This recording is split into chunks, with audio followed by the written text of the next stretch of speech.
Every night, my entire town locks down for 12 minutes. I finally learned why. The streets were empty, but there was a presence. It's hard to describe. It wasn't a person or an animal. It was something else, something that didn't feel like it belonged. It moved with this strange, jerky motion, like it wasn't entirely in control of its own body. It radiated a disturbing sense of distortion that made my head hurt, and my eyes had a difficult time focusing on it. I could feel this overwhelming sense of hunger that made my skin crawl. Before I knew it, it was over.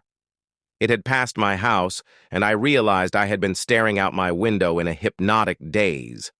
It was almost midnight, and I went to sleep and did not tell my parents about the disturbing thing I had seen.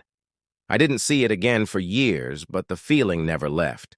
Every night at 11:38 on the dot, when the town shuts down, I know it is there. We all try to act like it's not, just behave like we have a strict curfew and that nothing is really out there. Yet the people who are too bold or foolish and think that it's nothing, well, they don't last long. Those of us who are still here know that whatever that thing is, it's out there. Stalking, hunting, looking for anything, an open window, a cracked door. Disappearances are frequent, especially for such a small town. The police have a whole song and dance for anyone who goes missing from the outside, but when it is a resident, well, it is more of a case where the families of the victims are reprimanded for not having known better. No one knows why the window of time is so mercifully brief. Almost just as suddenly as it starts, it's over. By 11:50 p.m., the streets are quiet again, and the town feels normal. But it's not normal. It never was. People here have learned to live with it. They lock their doors, shut their windows, and pretend it's not happening.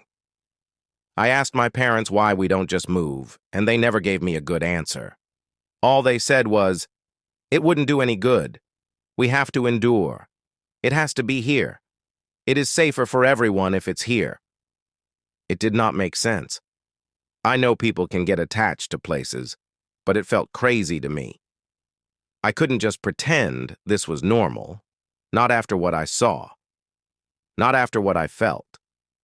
There was something out there, and it was worse than anyone would believe.